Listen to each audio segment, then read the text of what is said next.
are live. My name is Ken Masson. I'm the founding president of the Rotary Club of World Disability Advocacy.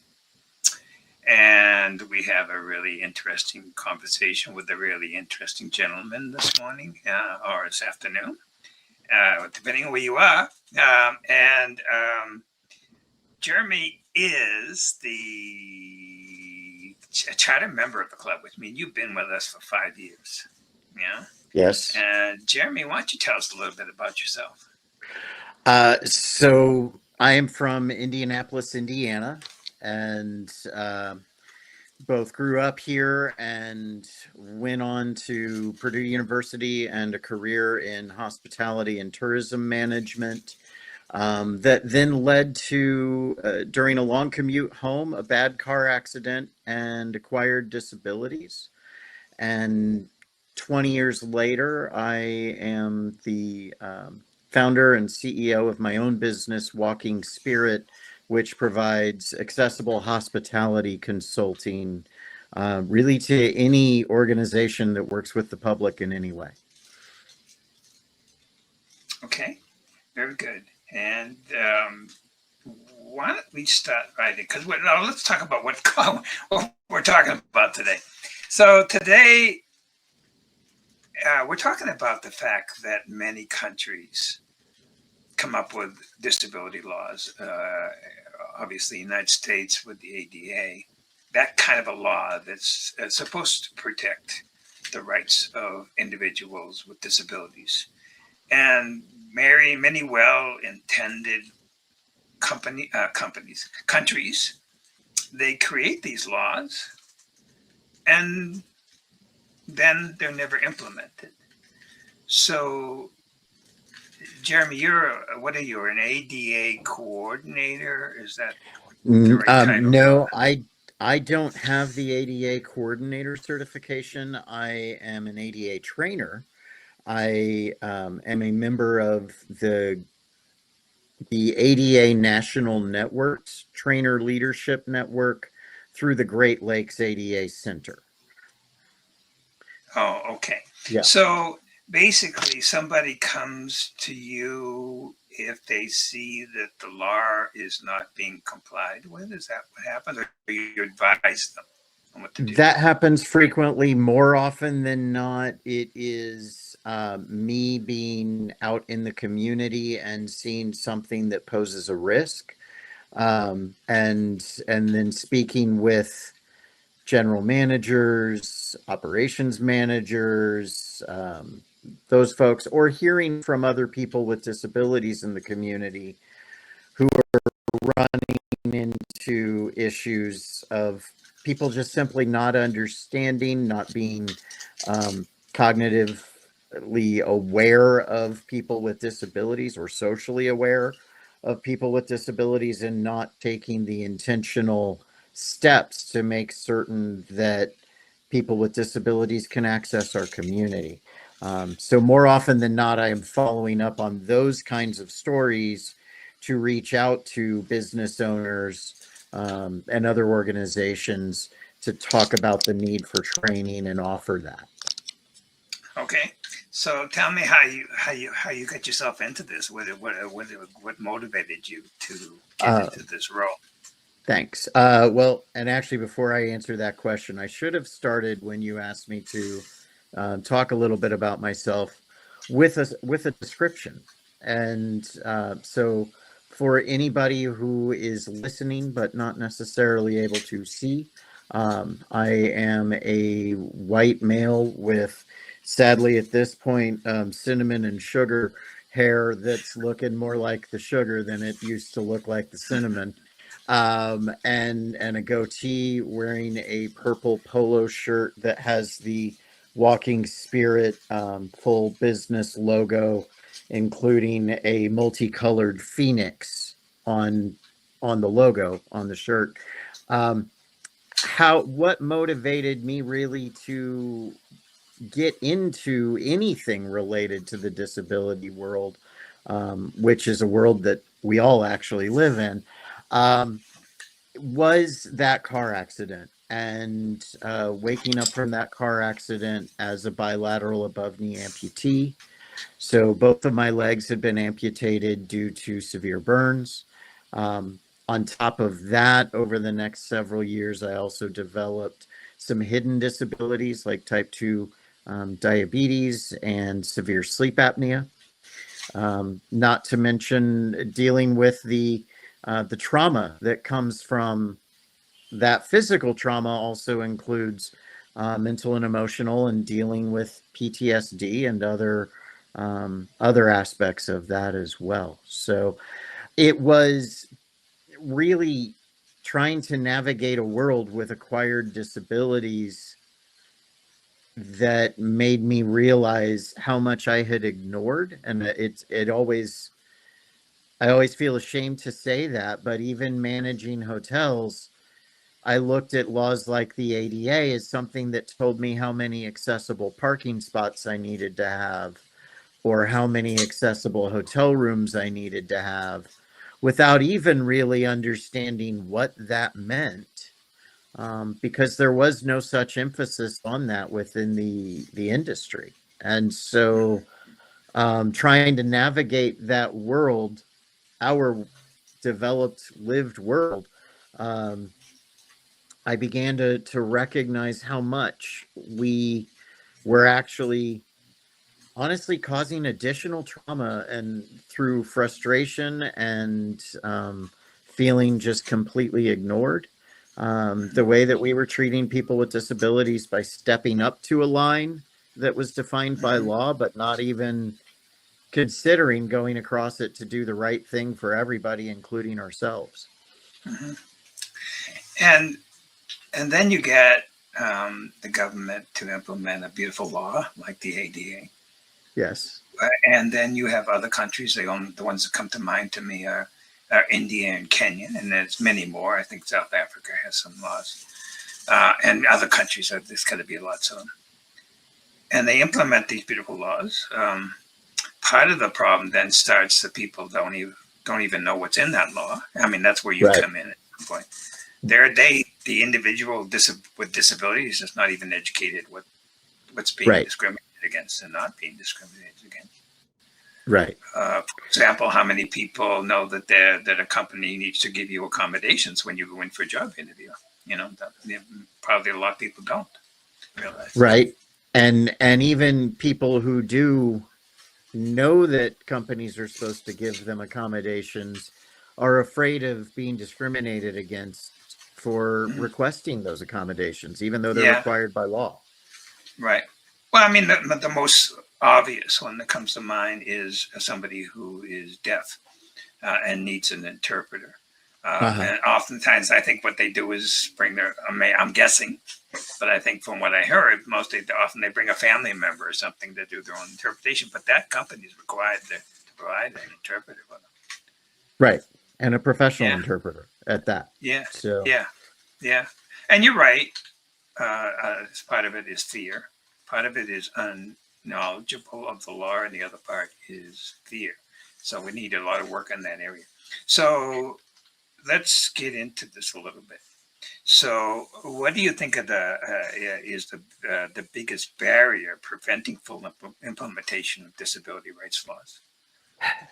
so I I will always land that the biggest barrier is public. And when I say public education, I don't just mean within the public schools. I mean education of the general public, whether we're talking about business owners, or we're talking about employees, or we're talking about the consumers that come into our operations looking for our products and our services. It's educating everybody about a lot of things. And one of the first things we start off with, I think, is the fact that everybody at some point, unless they have led a completely isolated life, is going to encounter some form of disability. And even that isolation itself could lead to some form of disability. Yeah, and part of it also is, you know, not to put anything in a category because I hate doing No. that. Okay, so there are some companies that are really, really, really good, and they really support it. They really believe it. But there are other companies that would rather it not even be there. Yes. So what can we do to get those companies to think in the right direction? Well, so there is a lot of misunderstanding. Um, Again, going back to that fear when we talk about companies and operationally, they're afraid of the cost. They're afraid of additional liability. They're afraid of things that when you actually look at what hiring people with disabilities and making your operation accessible to people with disabilities, that the reality is it actually lowers costs in the long run. Um, it actually lowers risk in the long run because you have less hazards that are there, less obstacles, um, and and really it is changing that script where and that belief system that says that people with disabilities are going to cost us more, or that people with disabilities are going to, whether we're talking about time, whether we're talking about financial resources, whatever we're talking about, where it, that we have to dispel those myths that make people put those obstacles that don't need to be there in the way. Okay, so it's often probably the advocates that got those laws on the books, and some open-minded politicians who believed that it was the right thing to do. Well, we want to talk here about now what that advocate or advocates or anybody who's an advocate who sees injustice. Yeah. They need to speak up, right? They need to speak up about it. And speak Yes. up to who? And To who? Who are they going to speak to up to? who? To who is the big question. And that is, it's important for us to know our history. And it's important for us to recognize that anybody at any point can be an advocate. But yes, you need to be able to be speaking to the people who are able to affect that change. And so even the process of getting a law through the legislative process and signed by a governor, a president, head of state, um, that even that process, once you have that law in the books, things don't change immediately. And it takes continued advocacy to push for implementation and to make certain that that implementation is done in the most effective way. Hmm. And you've gone into establishments. Let's look at the hotel business because that's your business. And you found them not accessible. Yes. And And I found what them, did you do? What did you do? What did you do in that situation? well, and when we say finding them not accessible, um, these are places that think they are accessible because a Mm, designer said your room is ADA compliant or your hotel is mm, ADA compliant when the doors were opened. mhm, But then staff didn't receive certain training. Um, Buildings age and settle, things change, and the folks who need to be inspecting that accessibility and making certain that that accessibility is always maintained mhm, tend to miss it. So one of the first things that I do whenever I encounter an obstacle is make certain that I take pictures of it, mhm, and then take that to, again, like I said, the person who should be able to affect that change. So if I go to the front desk, I'll talk with the front desk clerk, but I know that who I really need to talk to is the head of engineering, the head of housekeeping, whoever's in charge of risk management for the property. So that could be multiple people. It could be the general manager themselves. mhm. Um, And then if I don't see a change, going beyond that to their corporate level, and it does take a quite a bit of temerity and actually, you know, when you make that first call and you get somebody who says, I can send you to customer service to log your complaint, explaining, no, I'm not calling to complain. I'm calling to help you prevent risk by talking to somebody who can make those decisions. Okay. So don't send me to your 800 customer service number to the call center. I need to speak with somebody at director level, vice president level, someone who has the authority to follow up on that change. Okay. And part of the business that you have, your Walking Spirits, is to talk to organizations, because I would imagine there are a number of organizations that don't get it, in the sense that they don't understand that the disability business is a big number of people, not only people who with disabilities, but the people that are related to the people with disabilities, their friends. It's big. So Yeah. it makes good business sense to try to market your business towards this business. And I think a lot of times they have maybe an attitude that, look, I'm a nice guy because I put this ramp in here for you, but don't really understand that I'm sorry if you hear the dogs in the background there, but they don't understand that it's more than just being a nice person. It's being a good business person. It's that. It's also being proactive for your own ability to access your community as things change throughout your own life. And it's recognizing that we don't just stay stagnant. But yeah, it's doing what is really the right thing. And a lot of places think, well, we're ADA again because the designer said, we're ADA compliant, but they don't apply that in a way that's practical, or they only look to a certain extent and they don't look deeper, or they're ready to point the finger. And one of the experiences that I had, again, going back to that hotel world, but staying at a property in Chicago, of all places, busy streets, busy hotel, their parking lot was across the street and it didn't have any access from the parking lot to the sidewalk. So a person would have to go out where the cars were coming into the parking lot itself and cross the busy street to get to an accessible sidewalk on the other side. And again, because nobody paid attention to that level of it, the sidewalks, once you got to the other side of the street, they didn't actually connect up with where the entrances to the hotel were. And so you still had to go back out into the street to get to the entrance. That took months of phone calls and pictures and emails.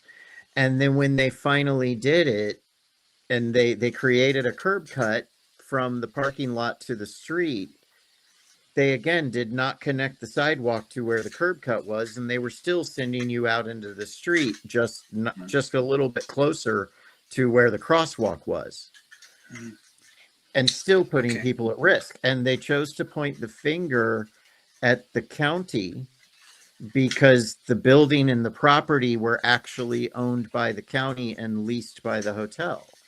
And so it took me having to educate them about the fact that the business that was leasing the space was just as responsible for the accessibility as the owner. Okay. So I know you're most familiar with the ADA. Yes. That's your baby, basically. So, but maybe we can talk in general. At least the ADA maybe is where you're. So it covers people with physical disabilities. What about neurodiverse disabilities? Is that covered in there? Absolutely. And that would be covered through programmatic access. And that's looking to make certain that all the aspects of a program that you're offering are going to be accessible to folks. including maybe having captioning that isn't necessarily just for people who are deaf or have a hearing impairment, but it's also that captioning is there for people who have cognitive impairments and need to be able to read the captioning because they're not necessarily receiving the words in the same way. Dyslexic. They can be dyslexic in that case. Sure. And like also sometimes a person who's autistic may they be put in a situation that's overly stimulating for them, that they need a quiet area, maybe the lights are too bright. Is that also covered under at least the ADA? Yeah, and that would be, those would all be aspects that if somebody requests an accommodation, the person providing that program needs to be able to provide. But even going, like you said, going beyond the law aspect of it to, this is what allows more people to receive our information, to access our products. So it could be, yes, for somebody with autism, providing some noise canceling headphones that allows them to focus. For somebody who has those disabilities that are impacted by bright lights, by loud noises, offering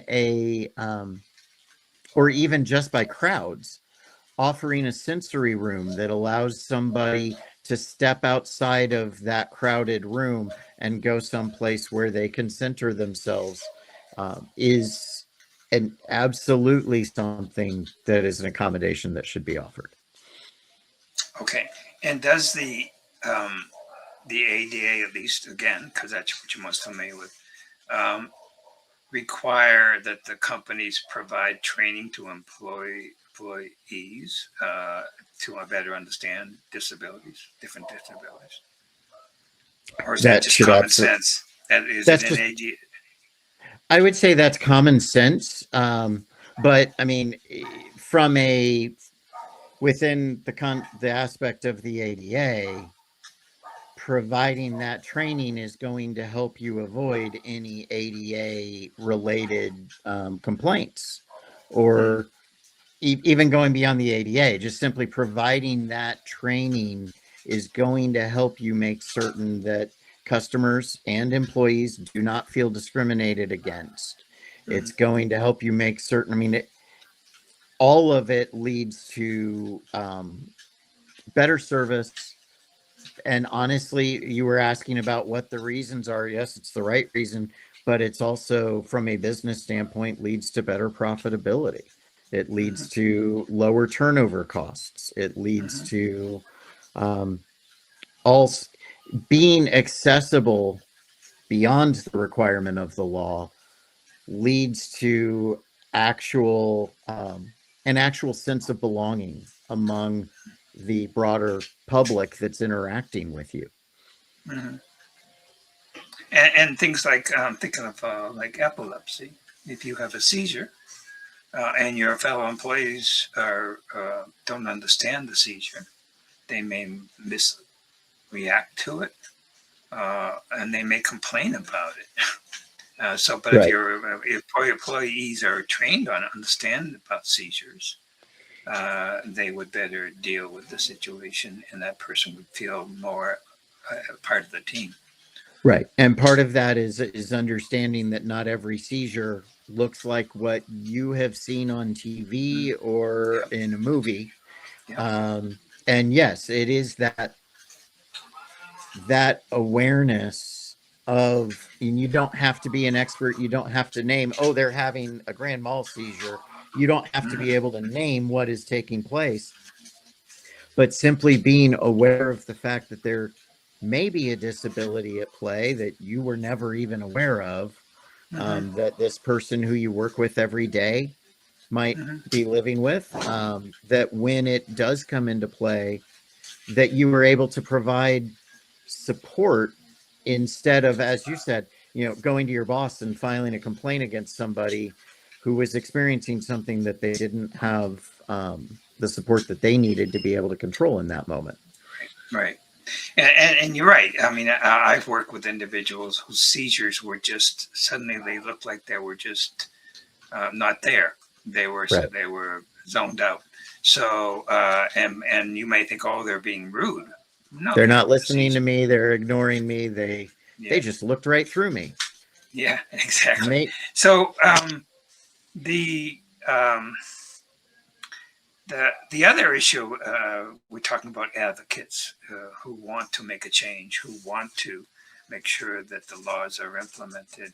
It sounds to me, based on what you tell me, it can be a long process to get yes. what okay, and that then adds the advocate needs to be persistent, correct? And yes, and this is why I always encourage somebody, regardless of what the law is, I always encourage somebody to start off by trying to educate, again, whoever that is, whoever the person is that should be in a position of responsibility to be able to impact the change that needs to take place. And that could be letting somebody know, hey, it's snowing really heavily outside, and your plow has come through and plowed all the parking spaces, and they plowed all the snow into your only two accessible parking spaces. You need to Mm-hmm, have somebody go out there with a snow shovel and address it. um, mm-hmm, it could be as simple as that.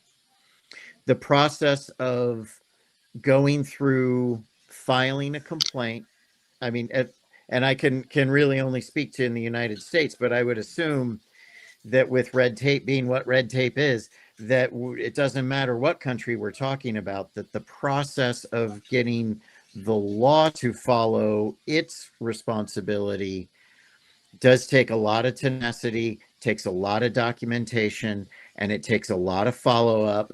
And it also takes a lot of patience, because you may be given 30 days to reply, whereas that business that you're trying to hold accountable or trying to make a change, it somehow manages to find ways to make that a lot more than the timeline that you were given. and the other issue too is that you may be fighting against a corporation that has deep pockets and have lawyers that Bigger are going to. resources. So what am I going to do as an advocate to fight against those bigger resources? Do I have any resources I can use? Well, at least in the United States, there are protection and advocacy services that should be in every state. There are independent living centers that also are required in every state, and vocational rehabilitation services. There is an infrastructure there that is intended to support advocacy, and especially within that independent living philosophy, their whole purpose is advocacy, advocacy, advocacy, and then Mm-hmm. to provide independent living services to people with disabilities, and Okay. helping folks understand how to advocate for themselves is one of those first things. Now, if you're finding that you're not getting anywhere with educating the person at the property level who should be able to make change, and you're not getting anywhere with educating somebody at a corporate level who should be able to make change, or even being able to get a hold of them, then you also have your representative, your legislators, you have your attorney general's office and their consumer affairs division. Mm-hmm. Um, but a lot of the time, you're doing everything you can to try to get somebody to believe in you. Breaking up a little, Jeremy. We went So black for a second. I'm there you go. You're back. You're back. okay. Um, Yeah. So yeah. So I like that word tenacity. I've heard you use it often. Yeah. I mean, it's a good word when it comes to advocacy. Uh, you have to really believe what you're doing, regardless of what you run up against. That what they're doing is wrong, yes. and that what you're doing is right. And you're not only doing it for maybe yourself, but you're doing it for thousands of other people. You know, And also.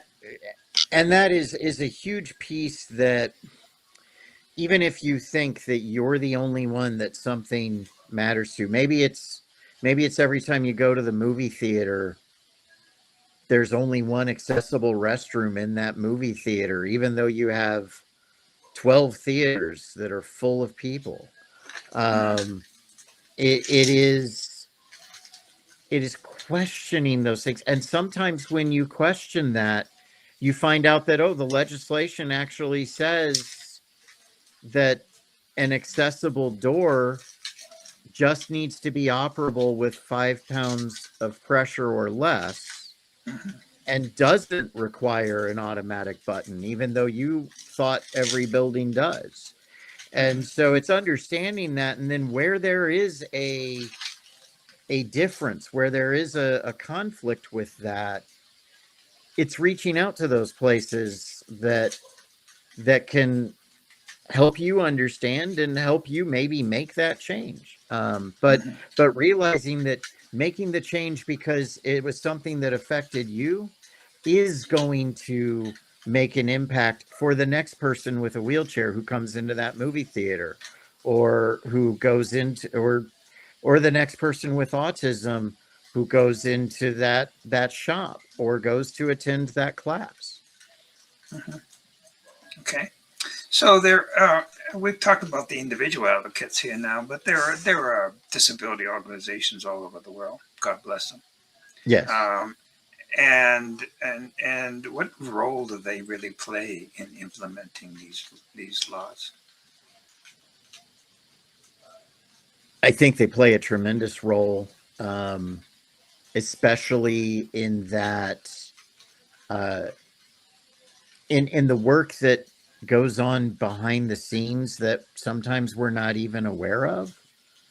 That those organizations should be the ones that, when they call a senator's office or a representative's office, um, or even a corporate office, that they're the fact that they have the support of their organization behind them should get them further beyond the front door versus the people. And those organizations should be huge in organizing the general public to make certain that that advocacy is happening not just behind the scenes but also in public, where it is, becoming not just somebody showed up outside the state house with one sign, but becomes a movement, and that it is a Okay. movement for change.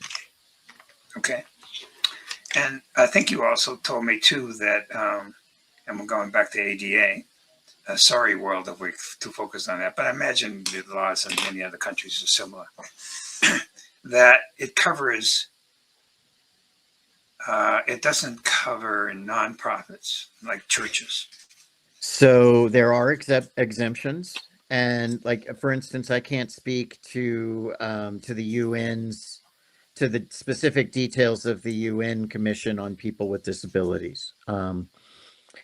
But in regards to the ADA, there are very specifics given. Like for instance, from an employment standpoint, a employer who has less than 15 employees is not going to have to comply with the ADA. But if you have, from an employment standpoint, but if you're providing uh, a product or a service to the public, that product or service still needs to be accessible.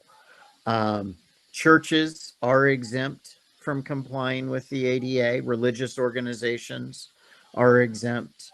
But that doesn't mean that it's not going to be beneficial to their operation to make certain that anybody who wants to worship within their church can get in through an accessible door, can get into the sanctuary, doesn't have to sit in the aisle, but can actually access the pews or the seating areas with their family and their friends. Those things all are going to enhance the future, of those operations, even if they aren't required to comply by the law. Okay. All right, good. And again, human. I mean, churches are human rights organizations. I mean, you would think that, and I imagine that most of them do think about that. Well, how am I They, going to get this person with the wheelchair into my yeah, church? it in the United States, religious organizations were among the first to fight against the ADA, and I believe again that's because of a fear of how much it was going to cost to take buildings that were built before anybody thought about automatic doors, curb cuts. Although I do want to point out that Thomas Jefferson's home had the first automatic doors in the United Very States. cool. Oh, very cool. Yeah. And so going all the way back to then, um, the accessibility is something that's about intent, and it happens when somebody puts intent to making certain that everybody can participate in what they're trying to provide. And that So yeah, even when you are exempt, even when you're a historic facility that was built before any of these codes were ever considered in building code or the U.S. standards of accessible design or any of that, um, that that that you can still put intent into making certain that people are able to access that Mhm. to the maximum extent possible without having to destroy the historic significance of that building per se. Um, yeah. Okay, we got about, let's see, 10, 15 minutes left here.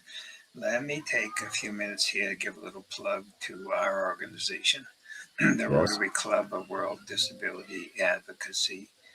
We've been around for about 5 years now, a little more than that.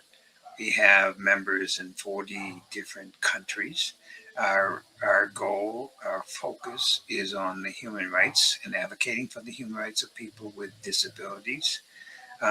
We welcome anybody who's interested in being a member of the club to write to us. And if I do the right thing here, I'll pull up the right.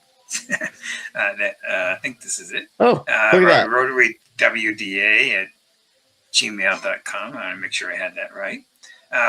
So people can write to us here and express an interest in being part of us. We have 8 different areas of pillars that we're focusing on. So I'm sure there's something that we can get you involved in. So let's bring that back down again. Okay, so let's talk a bit about training. That's kind of your forte, as you do go around to organizations and train them on ADA, but also just on being disability friendly. Um, Hmm. and so what kind of training should be made for, say, like public officials, teachers, healthcare workers, to name a few, to ensure that they understand disability right laws? I think one of the one of the first things, and you'd ask, why is it relevant, is getting people to think about that question. What do I understand about disability? What do I have questions about? Getting people to be open and engaged in that training process is important. Um, I think capturing that history with that is relevant, and like I said, everybody at some point is going to be impacted by some form of disability, whether it is their own or that of a loved one. Um, Mm-hmm. and then getting them to understand that what that history is, what went into securing these rights is very Mm-hmm. important. Recognizing that some of these laws weren't implemented until years after they were put on the books, because it took the people actually advocating for that implementation, whether we're talking about sitting in a government building for a month, um, or we're talking about getting out of wheelchairs and climbing the steps of the United States Capitol building Mhm. to drive that point home. But and even getting folks to understand that in the United States, when we talk about the non-discrimination laws, recognizing that there were laws like the ugly laws in the United States that said that a person with a disability should not be seen in public.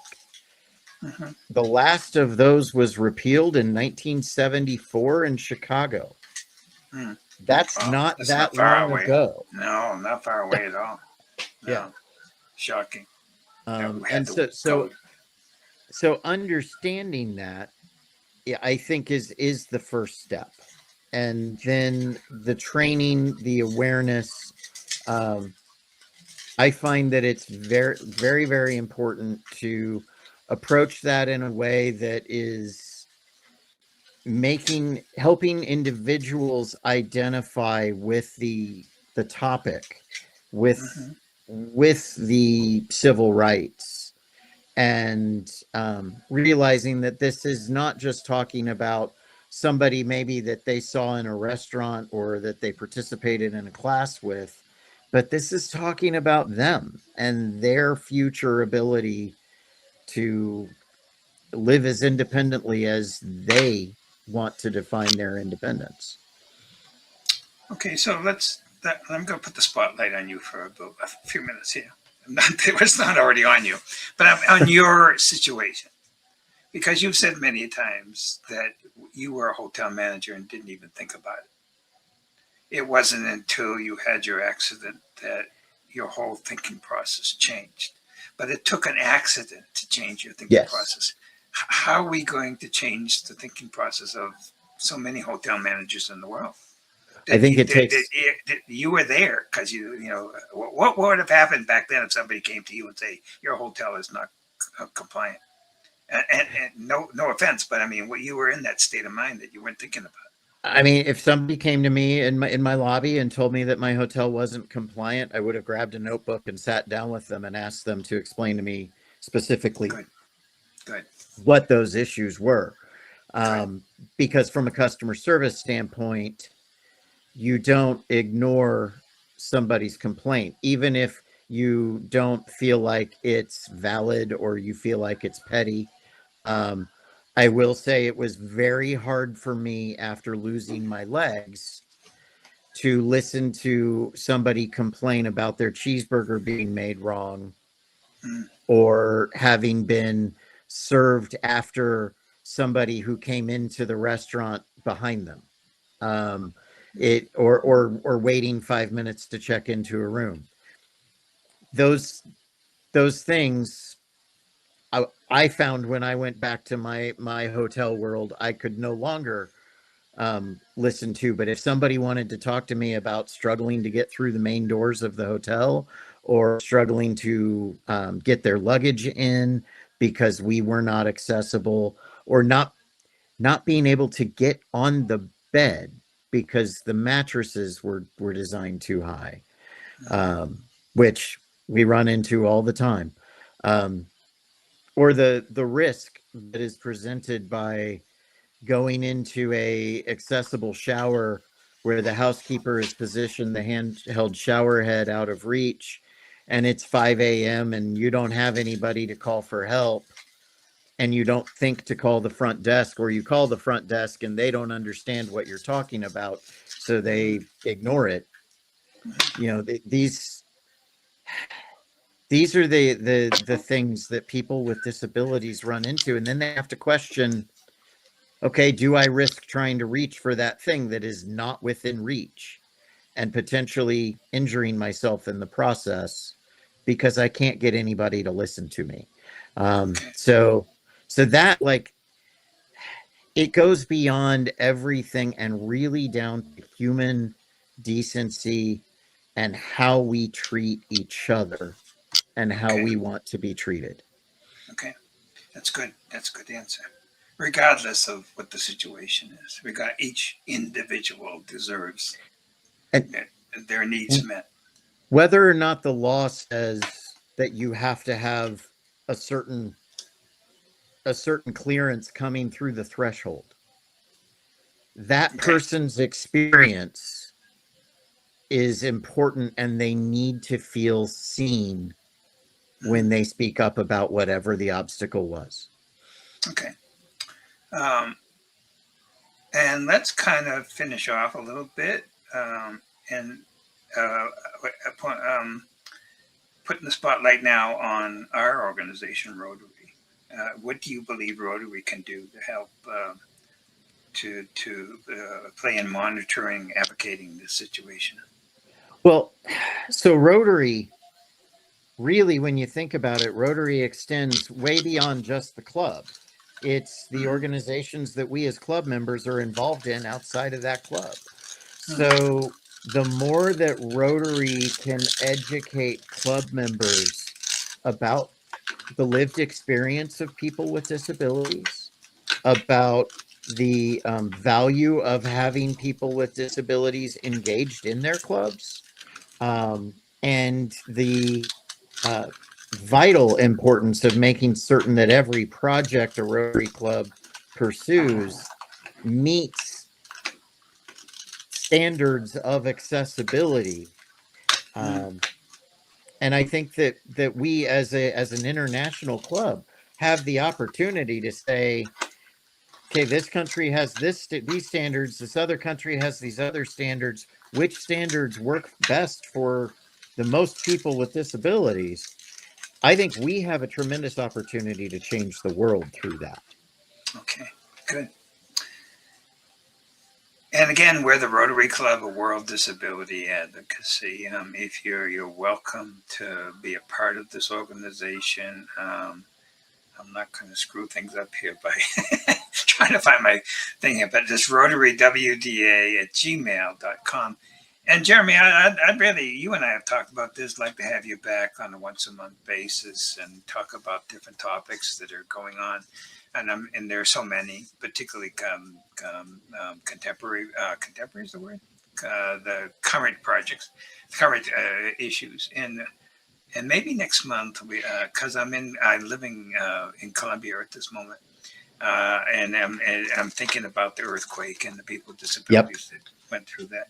Maybe we can talk about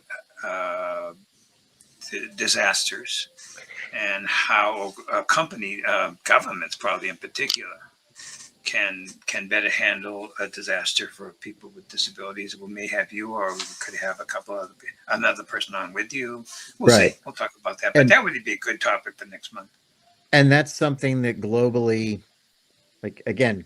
Rotary can have a tremendous impact by making certain that people with disabilities stay in the forefront of whatever project we're encountering. And if there's a disaster and Rotary clubs are responding to that disaster, that those Rotary clubs are asking the question of how are people with disabilities being protected, supported in this process? Because as I know you and I've talked about before, even when the war in Ukraine began, there were people with disabilities who were not able to return to their homes because the infrastructure was no longer there. Yeah, no, there's a lot of things we can talk about in that area. And again, we can talk about it. Again, it comes down to, I think, educating the first responders, even the families, on how to deal with that situation. Okay, Mr. Jeremy, much appreciate this conversation. Hopefully, we've got some people thinking out of it, and we're going to continue to work on that. A month, every so often, we'll come back and have monthly. We'll make it an every so often. Monthly, we're coming back to have another conversation. Thank you, Jeremy. Right. It is always a pleasure. Thank you. All right, take care. You too.